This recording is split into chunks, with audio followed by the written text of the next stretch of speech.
your first year in New York, the city's testing you to see if you can even handle it. Agreed. And it throws you all I these... cried so much. Yeah. I was sick the first year that I was here just because I have really bad allergies and I was getting acclimated to the environment and just the pollution and everything. And it was really tough. My first year here was really tough. Was there a moment where you had a job where you said, okay, this job is worth me moving here or staying here? I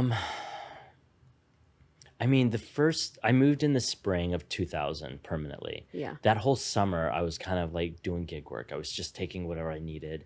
And then it was the end of the summer that I was like, okay, let me see if I can go back to Aveda and if they're hiring. Like, I just needed something permanent.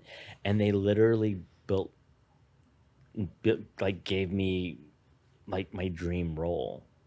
Was that the East Coast? Yeah, so Okay. I was managing the East Coast, like all the Veda concept songs, but I was also doing makeup, like teaching.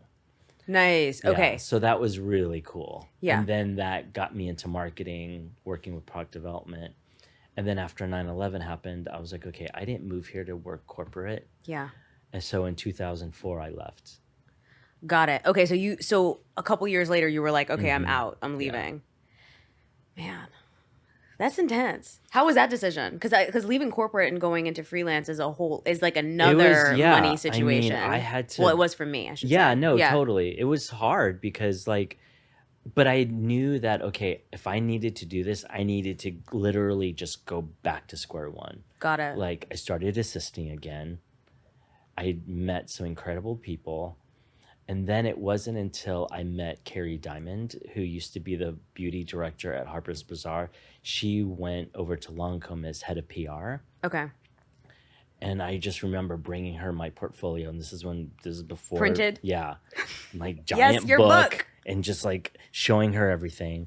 And then she was like, okay, like, let's see how we can do this. And she was the one that reinvented my career. I love that.